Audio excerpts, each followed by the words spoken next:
네, 안녕하세요. Forecasting Emerging Technologies, Supervised Learning Approaches through Patent Analysis라는 주제로 논문 리뷰를 진행하게 된 DTRLab의 석사과정 이수영입니다. 본 연구는 2017년 TFSC 저널에 게재된 논문으로 약 90여 회 정도 인용이 되었습니다. 논문 리뷰에 앞서서 간단히 오버뷰를 소개해드리자면 특허의 특징 벡터라 불리는 PFV를 바탕으로 유사한 특허를 클러스터링한 연구입니다. 클러스터가 새로운 기술로 구성되어 있는지 식별하고 기술이 등장하기에 최소 1년 전에 기술을 예측하는 것을 목표로 하고 있습니다. 일반적인 선행 연구들의 신흥 기술 예측과 다른 점이라고 한다면 과거엔 학습에 필요한 과거 데이터 레이블이 없어서 비지도 학습 방법을 통해 접근을 했다면 이 연구에서는 데이터에 자동으로 레이블을 지정을 해서 레이블이 지정된 데이터로 학습을 시켜 새로운 기술을 예측하는 알고리즘을 제안했다는 것이 본 연구의 노벨티입니다. 리뷰 순서는 논문의 목차와 동일하게 구성했습니다. 기술의 발전 속도가 매우 빨라지면서 기업은 어떤 기술에 투자하는 것이 더 좋을지 결정하는 의사결정 태스크에서 어려움을 겪고 있습니다. 따라서 본 연구에서는 기업이 데이터 기반의 의사결정을 지원할 수 있는 신기술 예측 알고리즘을 제안하고자 합니다. 특히 기술이 완전히 등장하기 1년 전에 해당 업계에 중대한 디스럽션을 일으킬 가능성이 있는 기술 시그널을 감지할 수 있도록 모델을 구성을 했습니다. 이는 기업이 기술을 늦게 채택하거나 늦게 투자하는 그런 리스크를 줄여줄 수 있습니다. 기존의 기술 예측에 관한 전통적인 연구들은 레이블이 지정된 데이터가 부족해서 비지도 학습 방법에 굉장히 의존적이었습니다. 특히 인용 관계를 위주로 기술을 예측을 했었는데 특허 연구의 맥락에서 인용은 현재 특허 출원과 관련된 선행 기술에 대한 참조, 레퍼런스를 의미를 합니다. 이 등록 특허를 대상으로 인용한 특허를 백워드 사이테이션이라 하고 해당 특허를 인용하는 미래의 특허를 포워드 사이테이션이라고 합니다. 다만 기존의 포워드 사이테이션을 기반으로 기술 동향을 예측하는 연구들은 특허가 발표된 날짜부터 인용을 받기 시작하는 날짜 사이에 텀이 있다라는 문제가 있었습니다. 따라서 본 연구에서는 포워드 사이테이션에 의존하기보다는 백워드 사이테이션을 사용해서 주어진 산업에서 비즈니스를 방해할 가능성이 높은 영향력이 큰 기술 특허를 식별할 수 있는 몇 가지 특징들을 도출을 합니다. 또 USPC 클래스라는 우리가 IPC, CPC처럼 미국의 특화되어 있는 USPC 시스템에서 시간이 지남에 따라 점진적으로 구축된 새로운 클래스를 바탕으로 이 Emerging Technology 특허 클러스터의 레이블을 지정하는 알고리즘을 제안을 했습니다. USPC 외에도 블로그나 소셜 네트워크 같은 다른 데이터 소스를 사용을 해서 이 신흥 기술 특허의 클러스터에 레이블을 지정할 수 있도록 확장시킬 수 있다라는 프랙티컬한 시사점이 있습니다. 정리해서 본 연구에서는 이 데이터 드리븐 방식으로 의사결정을 지원할 수 있는 신흥 기술 예측 알고리즘을 제안하는 것이 주된 목적입니다. 분석에서 인용 정보는 인용 인덱스 이론, 특허 분석, 과학 저널 분석 등 다양한 기타 여러 영역에서 사용되고 있습니다. 이 사이언스 사이테이션 인덱스는 실제로 과학 문헌의 평가에도 널리 사용이 되고 있습니다. 이 인용은 연구 출판물뿐만이 아니라 다른 목적의 특허에서도 발생할 수 있습니다. 이 인용 정보는 인용 문서와 인용 문서 사이의 일부 관계를 나타내고 특허 문서에서의 인용은 기술 진화를 분석하고 신기술을 예측하는 데에도 사용이 되고 있습니다. 새로운 기술은 선행 기술의 다른 구성 요소가 융합된 섞인 것으로 여겨져서 이 기술의 진화를 분석하고 새로운 기술을 예측하는 연구에서는 주로 넥스트 제너레이션의 기술을 연결하기 위한 목적으로 특허 인용 정보를 사용을 합니다. 초기 연구에서는 기술 로드맵 및 예측을 위한 목적으로 특허 인용 네트워크를 생성하기 위해 선행 특허 인용을 사용을 했습니다. 특허 도메인에서 인용 데이터를 이용한 연구를 조금 더 살펴보자면 2013년 한 연구자는 특허 인용 네트워크 내에서 새로운 클러스터의 출현을 신기술의 출현이라고 정의를 해서 연구를 진행한 사례도 있었습니다. 이들은 사전에 선택된 36개의 기술 분야 특허들로부터 각 노드에 대한 인용 합을 계산해서 특허 인용 네트워크를 만들었습니다. 시계열 그래프에서 이 인용 그래프에 대한 점을 찍어서 새로운 기술 영역의 출현을 파악했습니다. 다만 이러한 연구가 가능했던 이유는 연구 스코프를 사전에 설정한 36개의 기술 분야라고 설정을 했기 때문에 이 36개의 여집합인 클러스터들을 파악할 수 있었던 것 같습니다. 하지만 2015년에 어떤 연구자가 위에서 제안된 연구는 과학과 기술이 빠르게 발전해서 시간의 흐름상 뒷단에 출현하는 클러스터의 비율이 매우 높을 수밖에 없다라는 주장을 하면서 이 주장을 했습니다. 또 위에 2013년에 연구를 했던 그 연구자는 포워드 사이테이션을 이용을 했지만 특허는 인용을 받기까지의 시간이 상당히 오래 걸리기 때문에 연구에 한계점이 있다라고 지적을 한 바 있습니다.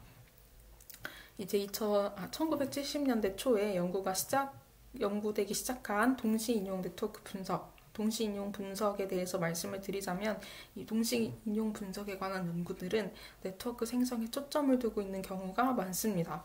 또한 함께 인용된 문서는 밀접하게 관련된 주제를 자주 다룬다고 가정하고 있고 여러 예측 분석 연구들에 사용되어 왔습니다.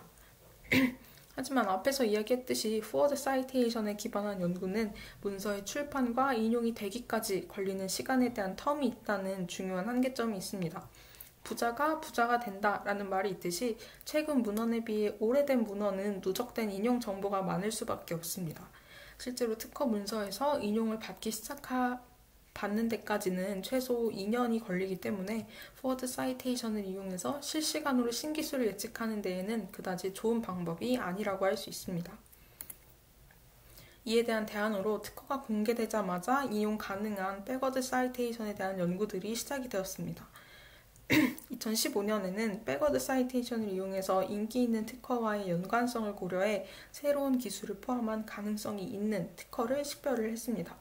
이들은 백워드 사이테이션을 이용해서 인용할 때 발생하는 타임 래그 한계점을 극복했습니다. 하지만 이 연구에서 저자가 한계점으로 언급을 했듯이 지금은 없어졌지만 국립표준기술연구소의 ATP라는 것에 의존을 해서 신흥기술 클러스터를 식별했다라는 문제가 있습니다. 특히 이 방법은 인기 있는 특허가 아닌 선구적인 신흥기술을 뽑아낼 수 없는 문제도 존재합니다. 역인용을 기반으로 한 서지결합법은 두 문서가 동일한 문서를 인용하는 정도에 대해서 측정을 해줍니다. 동일한 다른 문서 세트를 가장 자주 인용하는 특허가 관련이 있을 가능성이 높아서 동시인용과 유사한 개념입니다. 본 연구에서는 관련 문서를 클러스터로 그룹화하기 위한 방법으로 서지정보 커플링을 사용을 했습니다. 신흥기술 예측은 타임 래그에 워낙 민감해서 이러한 서지결합법은 이전의 방법들이 가지는 문제였던 타임 래그를 극복할 수 있습니다. 사실 이 타임 래그를 극복할 수 있는 방법으로는 백워드 사이테이션, 비블리오그래픽 커플링 베이지드 온 백워드 사이테이션 외에도 사이테이션 인덱스 혹은 텍스트 분석을 적용하는 방법들이 있습니다. 하지만 일부 출원인은 발명의 무효화를 피하기 위해서 굉장히 전략적인 관점으로 이 관련 선행 기술에 대한 인용을 보류하고 기술에 대한 특허 신청을 거부하면서 은폐하기 때문에 이들은 다른 방법들은 적절하지 않습니다. 비록 초기의 신흥 연구 분야를 탐색하기 위해서 이 서지 커플링에 대한 직접 인용을 수행한 연구가 있긴 했지만 이 연구는 예측이 아니라 출현하는 연구 분야를 디텍팅하는 것에 초점을 두었기 때문에 본 연구와 차별점이 있습니다. 새로운 기술은 일반적으로 최신 기술의 블렌드, 어떤 혼합적인 관점으로 나오기 때문에 짧은 기간 동안 가장 정확한 방법으로 사용을 할 수 있는 서지 커플링을 사용하는 것이 가장 올바릅니다. 지금부터는 본 연구의 방법론에 대해 설명드리겠습니다. 기술 예측이 기업에게 실질적으로 도움이 되려면 최소한 1년 전에 예측을 해야 됩니다. 그래야 사전에 기술에 대한 투자 계획을 진행하거나 예산을 할당하는 등의 어떤 액션을 취할 수 있기 때문입니다. 따라서 연구에서는 최소한 1년 전에 예측하는 것을 목표로 합니다. 여기서 기술의 과거 데이터가 있으면 미래 기술을 예측할 수 있는 추세를 도출할 수 있다고 가정하고 연구를 진행했습니다. 왜냐하면 새로운 기술의 흔적이 완전히 이머징하기 몇 년 전에 이미 특허 데이터베이스에서 추적할 수 있기 때문입니다. 단일 특허가 신흥 기술이 아니라 점진적으로도 발전하고 엮임으로써 새로운 기술이 등장하고 발전할 수 있습니다. 따라서 여기에서는 주어진 시점에서 나중에 새로운 기술을 탄생시킨 특허들이 보유한 기능에 대해서 연구를 합니다. 기능을 기반으로 기술이 등장하기 전에 예측하도록 모델을 훈련시켰습니다. 주요 단계를 요약하자면 첫 번째로 과거에 등장한 기술을 식별하고 두 번째로 한 단계 더 뒤로 물러나서 앞서 식별된 기술이 등장한 특허 클러스터를 식별합니다. 세 번째로는 특허가 보유한 기능을 파악하고, 네 번째로는 앞서 식별된 특허 클러스터 기능을 바탕으로 모델을 구축하고 이 모델을 이용해 새로운 기술을 예측합니다. 이제 이 세부 단계에 대해서 하나씩 살펴보도록 하겠습니다.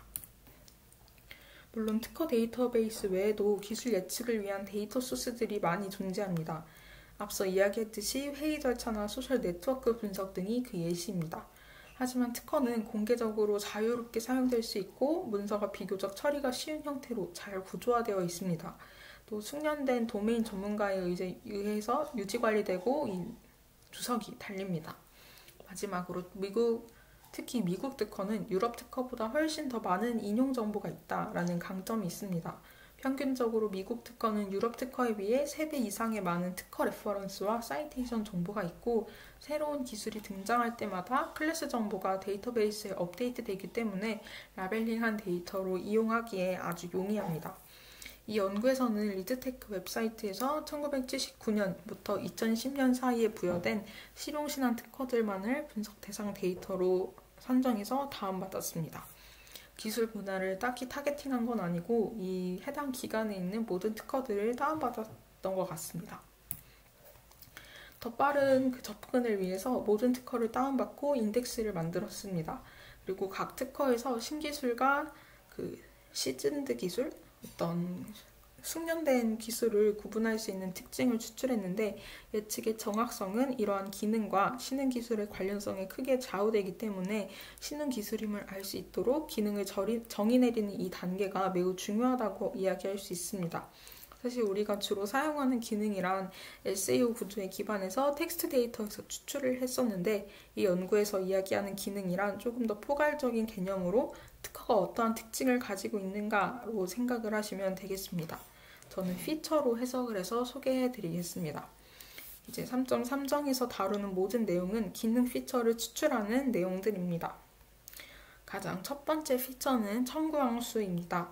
이 획기적인 특허는 갱신율과 청구한 건수가 더욱 높다는 연구 결과가 있습니다. 아주 중요한 새로운 발명이 등장을 하면 일반적으로 가능한 자기 이익을 최대한 보호하기 위해서 여러 청구항들을 청구하는 경향이 있기 때문입니다. 두 번째로는 인용수입니다. 사람들이 특허를 인용하는 이유는 크게 두 가지입니다. 첫째로 기술의 종속성을 보여주기 위해, 그리고 둘째로는 선행 특허보다 노벨티가 있다는 것을 어필하기 위해 인용을 합니다.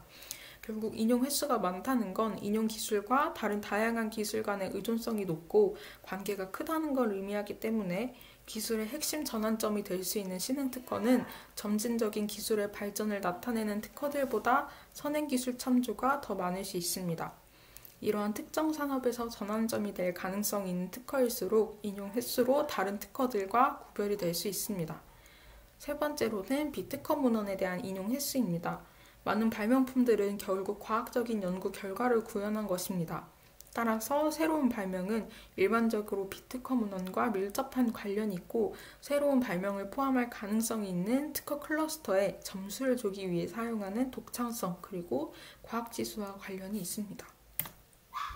네 번째로는 TCT입니다. 이 TCT는 특허의 첫 페이지에 인용된 특허들의 평균 연령입니다. 이는 주어진 기술 영역에서 기술이 얼마나 빨리 변화하는지를 측정해주는 지표입니다.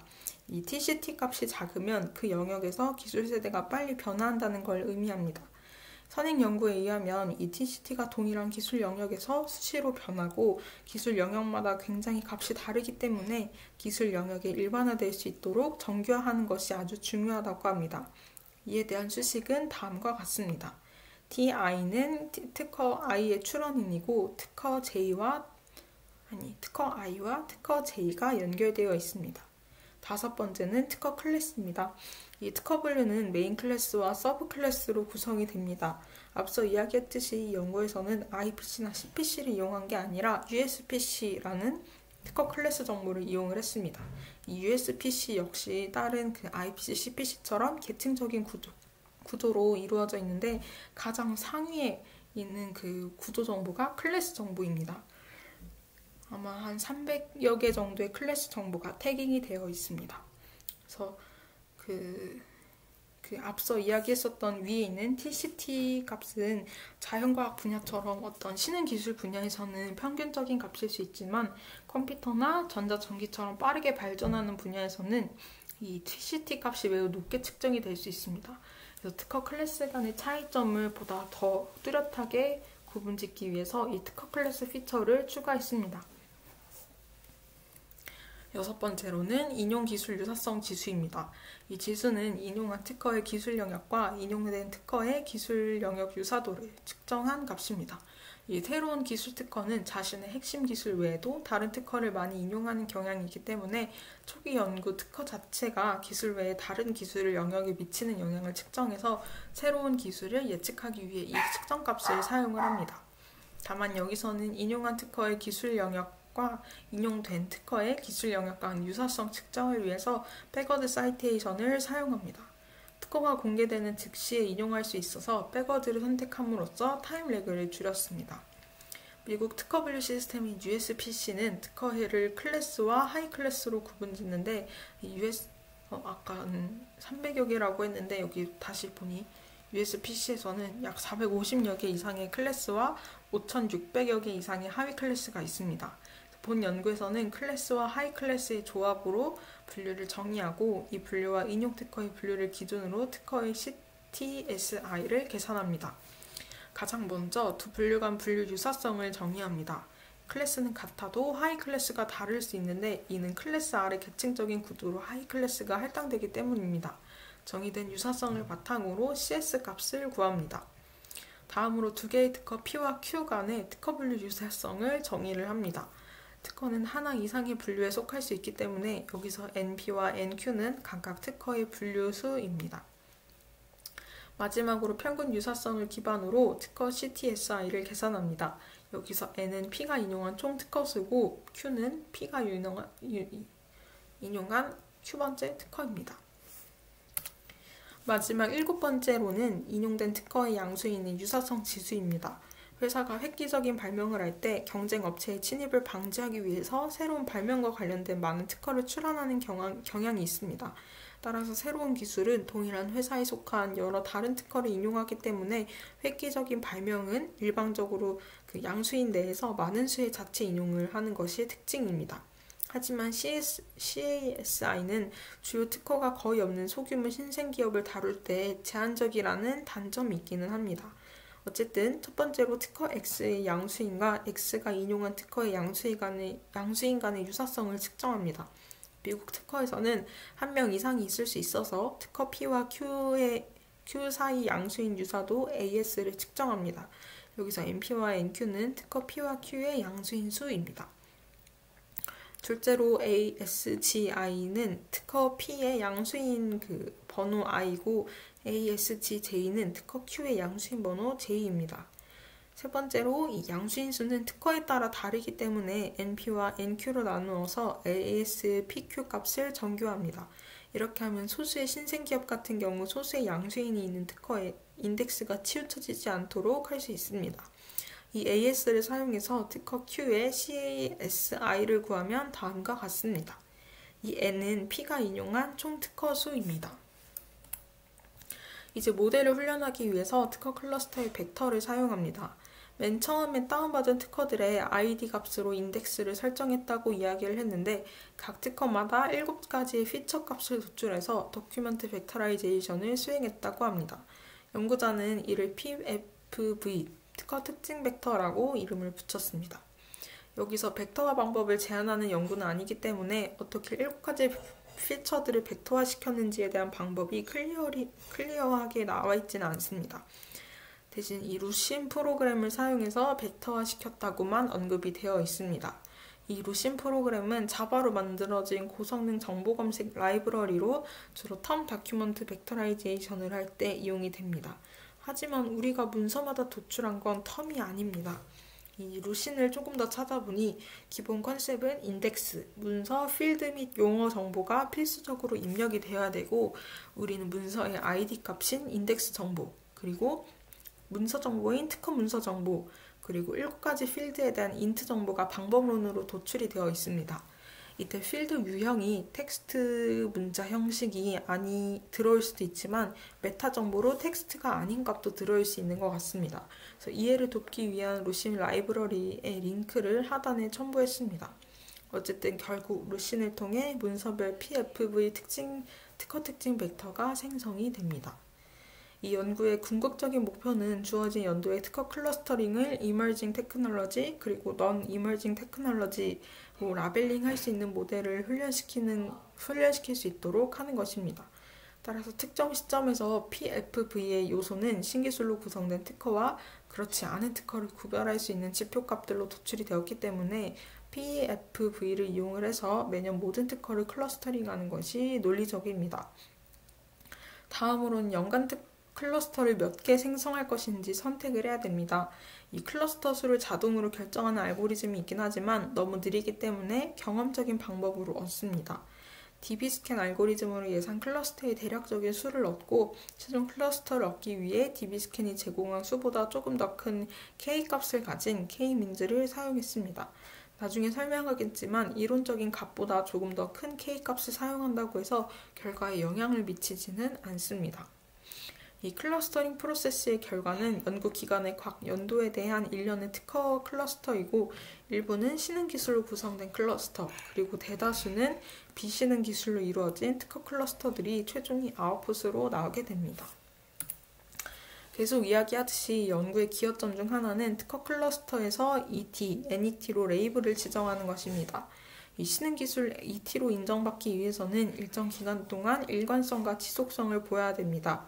많은 신기술이 ET의 7가지 피처들 중 일부 조건에서 ET로 인정을 받긴 하지만 실제로 신기술이 등장하기 전에 이 기술이 끝나는 그런 안정성이 부족한 문제가 있어서 ET라고 라벨링이 되기 전에 기술이 상대적인 안정성인 스테이트를 인정받는 것이 중요합니다.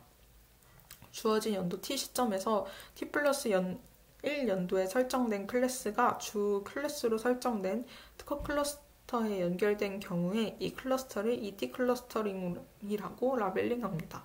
즉 직관적으로 T연도의 ET 클러스터가 ET의 피처를 가지고 있다라는 걸 잠재적으로 의미를 합니다.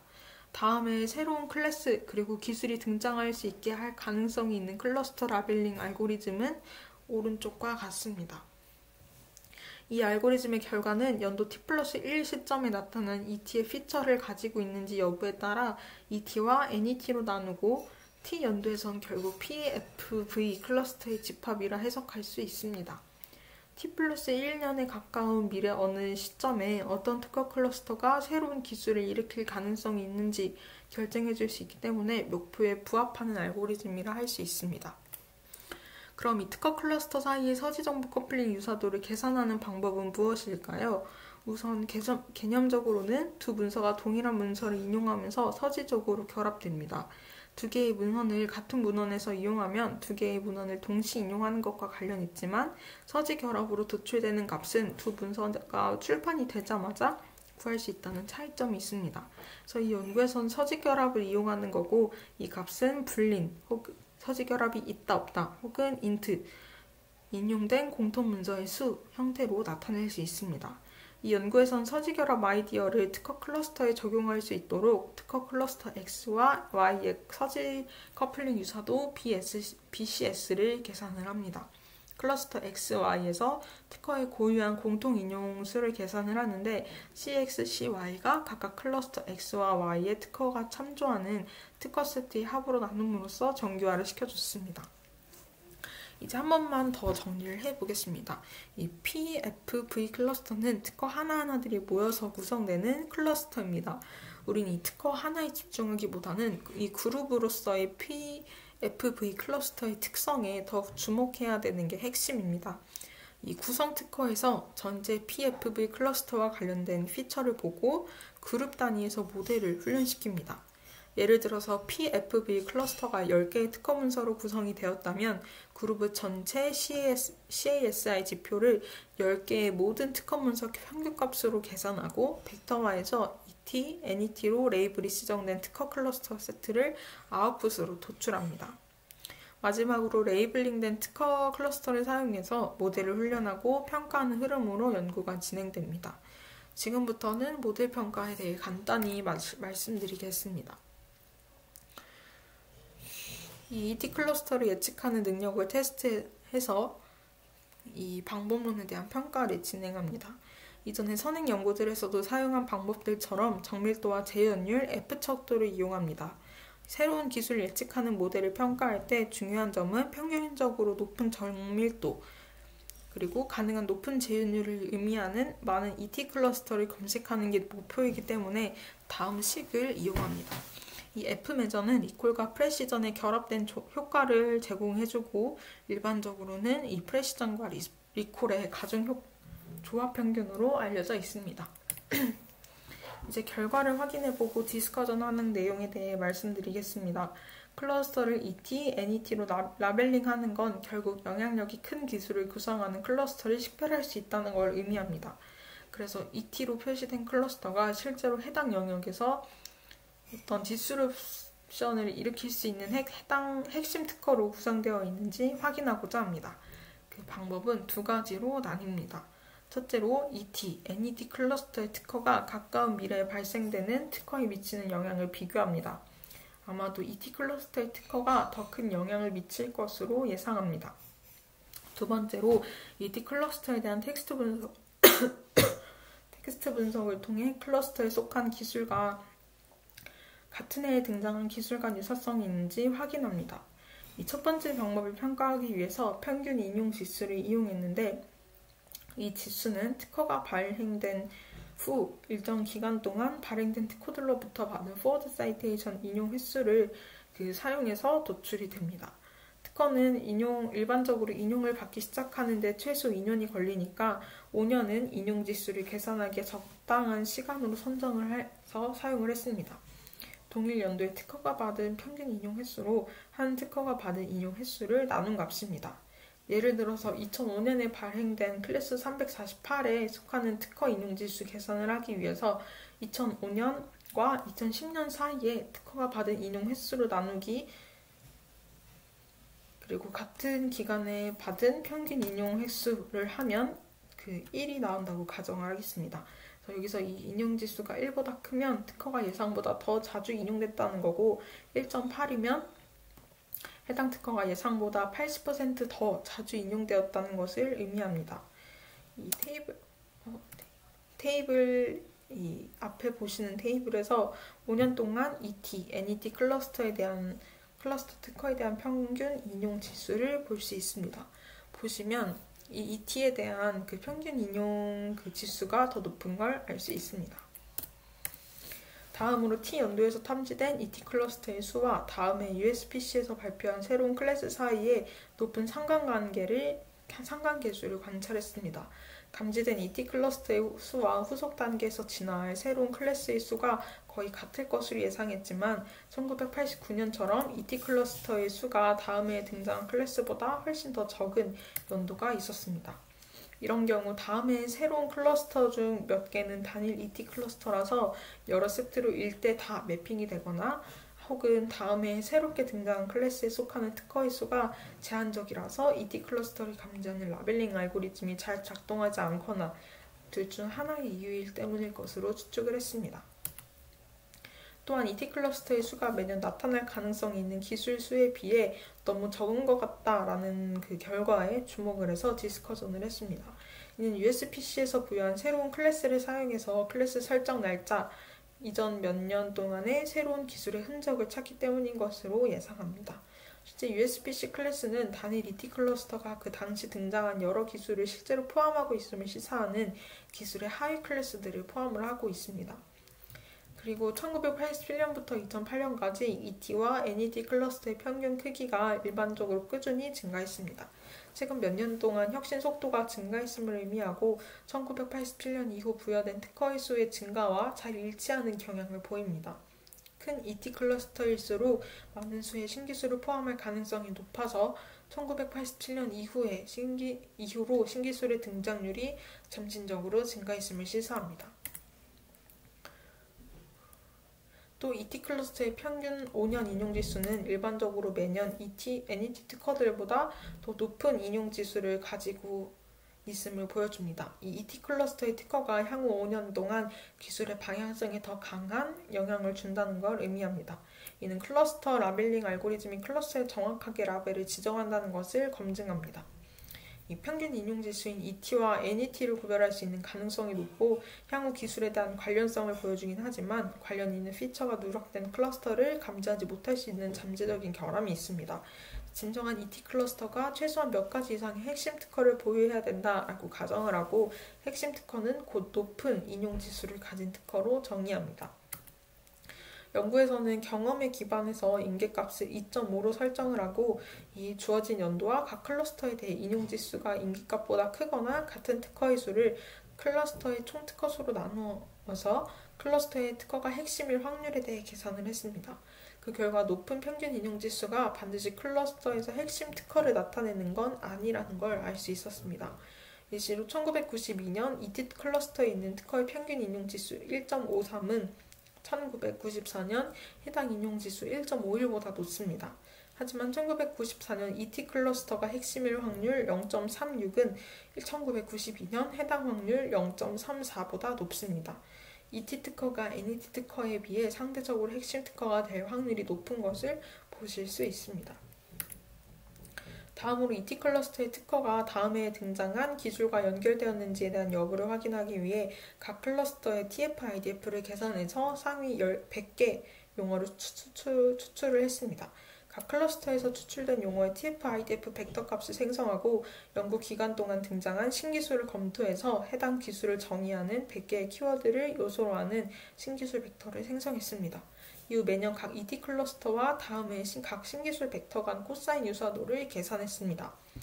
주관적으로 설정된 인계값 0.8을 초과하면 클러스터가 실제로 영향력이 큰 특허로 구성되어 있다고 결론지었습니다. 앞의 표에서는 각 클러스터의 코사인 유사도 값과 같은 시기에 등장한 가산 유사한 신기술을 보여줍니다. ET 클러스터의 80%가 같은 시기에 등장한 새로운 기술과 0.8 이상의 코사인 유사도를 가지고 있음을 알 수 있습니다. 앞의 테이블처럼 ET보다 이 NET 클러스터가 더 많은 그런 데이터 세트의 영향에 대응하기 위해서 여기서는 10중 교차 검정을 수행을 했습니다. 각 분류기를 훈련하고 평가했습니다. 그 결과 사용할 분류기를 고려할 때 어느 정도의 절충점이 있음을 시사할 수 있습니다. SVM 알고리즘이 전체의 정확도에 봤을 때 가장 우수했고 이 SVM과 비교했을 때 제안한 방법론이 주어진 연도에서 70%의 정확도로 신흥기술과 카테고리 A의 74%를 뽑아낼 수 있기 때문에 유망한 결과입니다. 근데 표가 잘못되었는지 74%라는 숫자는 제 눈에 보이지 않습니다. 여기 있다. 리콜이 74. 아무튼 SVM 알고리즘이 가장 클래시파이어로서 좋은 성능을 보이고 있습니다. 그 외에도 랜덤 트리, 그리고 나이브 베이즈, 로지스틱, 리그레스 등도 차례대로 우수한 성능을 보였습니다. 보다 상세하게 앞에 분류기들이 모든 피처의 성능을 보여주는 건 아니기 때문에 이 특정 피처가 삭제되었을 때의 성능을 평가했습니다. 연구자는 피처의 하위 집합을 삭제해서 분류 정확도에 미치는 영향을 평가했습니다. 가장 우수한 SVM과 나머지 분류기에 대해서 가장 일반화된 ANN에 대해서만 결과를 제시했습니다. 상위 9개의 최고 성능 피처 하위 집합과 최악의 6개는 표와 같습니다.